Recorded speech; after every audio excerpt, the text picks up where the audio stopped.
What is up, ladies and gentlemen, boils and ghouls? My name is NecronDoesSR, and welcome to the Undead Legion. Speedrunning has gained a lot of popularity recently, and some people think it's easy and it's just playing fast. So today, let's explore exactly that. Let's take a look at some techniques you might find some speedrunners use and see exactly how hard it can be. Speedrunning at its core is all about beating a game as fast as you can by any means. A common technique you might see speedrunners use is what we call an out-of-bounds glitch, which is kind of self-explanatory. Speedrunner performs some precise inputs, maybe requires some specific timings, and they glitch out of the game, and this is done so that you can save some time. Sometimes these skip just a little bit of the game, sometimes they can skip almost the whole game. So what I did is I took about a week to learn the Resident Evil 8 new game casual speedrun, and then I raced against Vobra. At the time of this recording, Vobra holds the world record for the new game plus category, and has a third place finish in the new game category. Vobra is definitely a talented runner, and I think he's the perfect candidate to race against, to be able to display the difference between what a new runner might be able to do versus what a seasoned runner can do. So on that note, thanks for checking out the video. Let's get right into it. We'll start here because the start of the run is what we'll refer to as a walking simulator. Basically just means it's mostly just walking the quickest path from point A to point B, and there's nothing technique-wise really to show. After grabbing the knife, we need to dodge the lichen who will automatically disappear once we get the bolt cutters. And this barn is just the start of what we call lichen siege. There's really not too much you have to do with this first star. All we need to do is kill the lichen down here at the bottom to kind of get the whole of the siege started.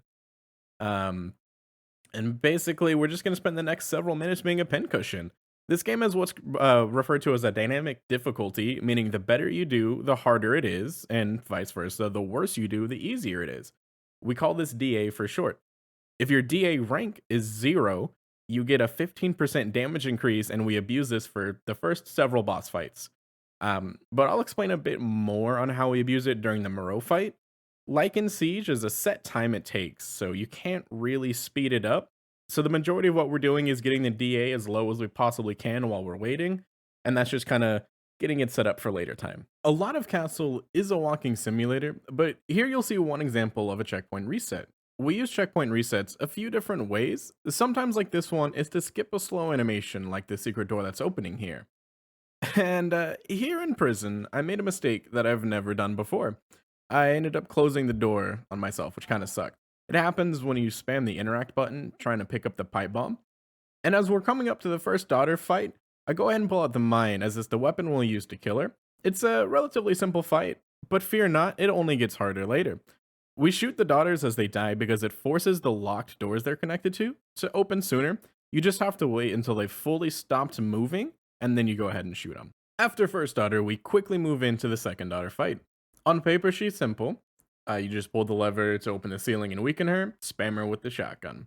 I missed the interact box for the lever, and then when I went and corrected it, I just wasn't focused and I took a hit. If I was going for a real run where, say, I'm trying to get the world record, this is a point where you'd have to reset. After the hit, though, it's an easy recovery, and just like the first daughter, we wait until she stops moving, shoot her, and then we can move on. Up next is third daughter, who's another relatively simple fight in terms of her mechanics. Throw a pipe bomb to blast the wall open and weaken her, then all that's left is to blast her with a shotgun. Short and simple fight. And this is the epitome of speedrunning takes a lot of concentration. Even a simple walking simulator part. Leave third daughter and follow the path upstairs. With a half second of not paying attention, I ran downstairs instead of staying upstairs. Simply forgot exactly what part I was at after getting distracted and just walked down. Another moment where, if I was going for a serious time, I'd have to start a new run. And after that embarrassment, we're moving on to the Lady D fight. Lady D is the first main boss we fight, and she is a bit more involved with some precise timings. We start with a sniper shot to cancel her charge, and then run upstairs and hide in our corner and wait for her. We need to get 3 sniper shots on her head, which is going to be the white part of her. And in this instance, my third shot actually didn't hit her, and what I had to do was quickly realize that I missed, and I had to go to my backup plan, which is to pull the pistol out and shoot her a few times. Lady D has phases, and you need to get her to certain HP levels to push her into the next one. This first phase, to push her into it, it's roughly about 4,200 health is what you need to get her to. And at this point, she's supposed to hit you when she breaks that corner, which lowers your DA a little bit and kind of help with keeping it low throughout the later parts of the run, and it doesn't cost you any time. Here, however, I got the red glitch and she missed her charge. After collecting the heal and ammo, we reload our sniper and we get our pipe bombs ready. Watch the top left corner. There's a moment she heals and she takes off. You need to time the pipe bombs just after the heal, but before she flies off. Then it's just one more sniper shot to push her into her last phase. In her final phase, we just wait for her to land, shoot her a few times with the pistol, then, when she finishes the sentence by saying morsels, we shoot her with the sniper rifle and finish her off with a few shotgun shots. Look at us zooming along. Next up, House Beneviento, which only has two techniques to really highlight. The first one is a move speed increase on the way to the elevator, which saves roughly 5 seconds. But in speedrunning, every second really matters. Here you'll see Vobra get the technique right. Spoiler alert, I failed. Normally, inside the house, you move at a snail's speed. But if you get aimed up on the door just right, you're able to run through the house with that outside run speed increase instead of the snail speed. The next technique is baby skip. Usually after the baby's triggered, you have to run back to the fuse room and hide from him. However, with the power of a lower FPS, we can get into the correct spot to skip past him and not get eaten. Don't try this at home, kids. And that basically sums up House Beneviento. It's mostly a walking simulator minus these two parts. Up next is Moreau, and he's definitely one of the harder bosses. His first part is a walking simulator, so we'll actually just skip to the part where we fight him. After this puzzle, we're racing out the door as quick as we can so that we can beat Moreau to the corner. Otherwise, you're stuck behind him and it's extremely slow. Moreau is the last boss we care about DA for. You kill Moreau by using a pipe bomb to stun him, 2 pipe bombs to blow up an explosive barrel behind him, then you need to quick set 3 mines by holding guard and crouching. It sounds easy, but you have an extremely small window to nail it. The first fight, I stood back up, so I was too slow to get all 3 mine explosions on him. If you get your DA low enough at the start of the game, and you don't go over 1 DA rank until you've killed Moreau, he dies to just the explosion. That's where that 15% damage increase really comes in.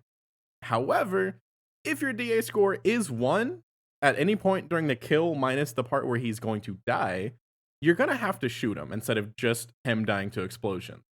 And if you don't kill him soon enough, he goes into his next phase. You don't want that. If he phases, it wastes a minute before you can try killing him again.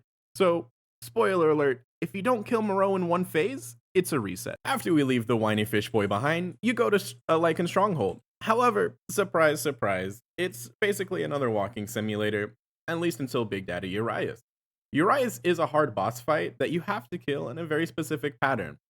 If you don't follow the pattern, you won't stagger him properly, and he'll call in reinforcements throughout the fight, and that can get ugly. The first 8 shots on him, you have to go head, body, head, head, and then you repeat it, head, body, head, head. While you're reloading the second time though, you run, pick up 2 pipe bombs, and then you need to quickly turn around and cancel the reload with the zoom in of the sniper and start shooting his head while you strafe to the right. That way you avoid his jump as he's leaping at you.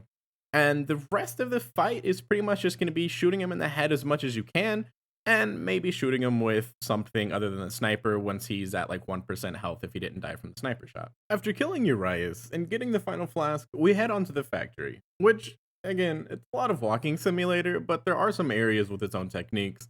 The first one is just after the horse emblem, and we call it Gear Room.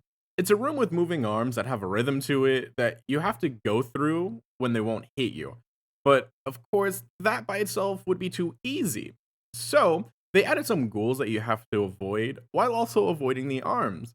Despite how easy it may look, it does take some practice to get it down. Jumping ahead a little bit, while this part is a walking simulator, it does have a minor technique used where we use the grenade launcher to pop the locks on the doors with multiple locks on them.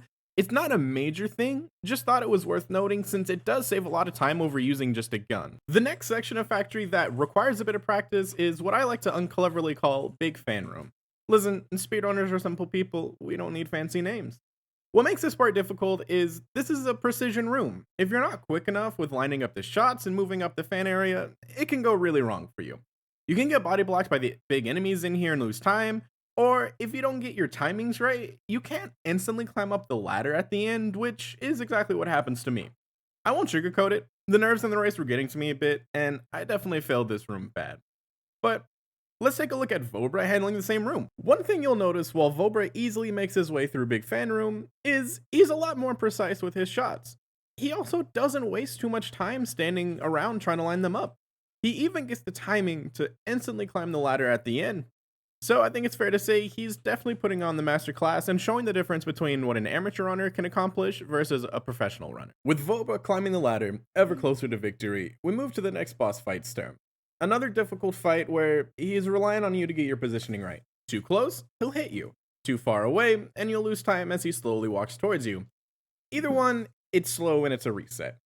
To kill Sturm, you need to quickly place 3 mines, just like the Muro fight, and then throw 3 pipe bombs to kill him. You have a real small window to get these pipe bombs off. And yeah, that didn't happen for me. I don't even know how the map thing happened. I really just dropped the ball in every way possible. So instead, let's just watch Fobra cleanly get through Sturm and without any of those nosy map interruptions.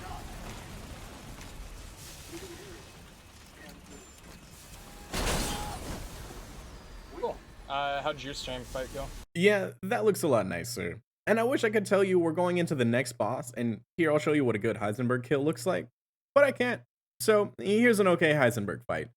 Heisenberg requires you to have very good aim and very good tracking to damage him as much as possible and as quickly as possible.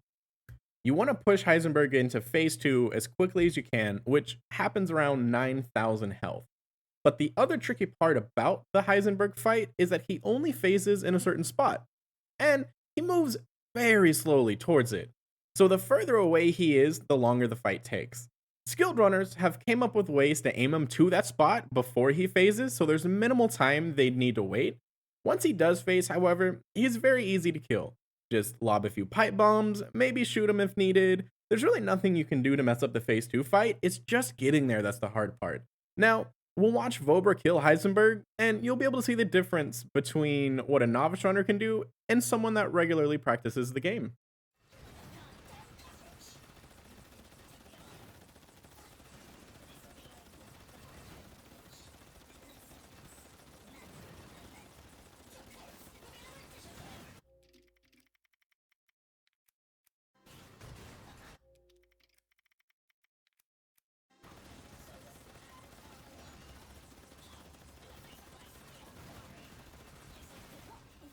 After the Heisenberg fight, we move into Chris's section, and finally, I can show you what it's supposed to look like. Most of Chris's section is going to be a walking simulator, however, there are 2 parts that do have techniques to use. This alley is just tons of lichens being spawned in. The way we handle it in the speedrun is with the grenades. If you practice enough, you can get your timings down like you'll see here, and you can do it so that you can kill and get all of the lichens out of the way, or at least mostly out of the way, without you really having to slow down too much. Here, we need to hit this mess with 3 hits from the laser. Once the first wave of lichens spawn, you don't kill them immediately. You wait until your targeting laser is almost ready to be used again, then quickly kill the wave. You delay it so that the second wave of lichens will spawn in, and immediately you can fire the laser, killing them. The third and final wave will have 3 helmeted lichens you need to shoot the helmets off of. That way, they can still be stunned by the flash grenade we pick up. Once again, just waste a little time while you're waiting on the cooldown for your laser, throw the flash, and then laser one last time. When you drop down the hole, grab 3 grenades on your way down. You'll need these to stun Urias. Once Chris starts his monologue, you start throwing your frags and guard canceling, so you have enough time to get all 3 grenades off before Urias jumps off the platform.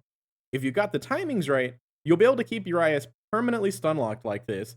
Just make sure to reload before your gun hits 0, otherwise the reload takes a lot longer.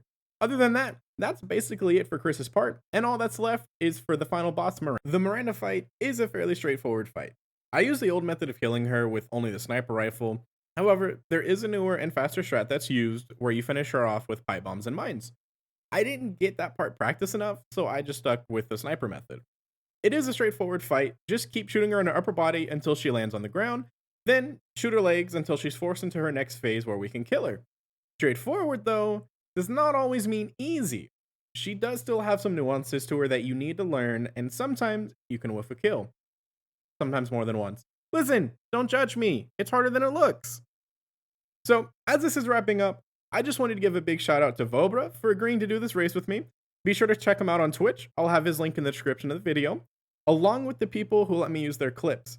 And I want to thank you for making it this far in the video. Let me know what you thought down below in the comments. Leave a like if you liked it. Subscribe so you can be notified of the next video that goes up. Have yourself a great day.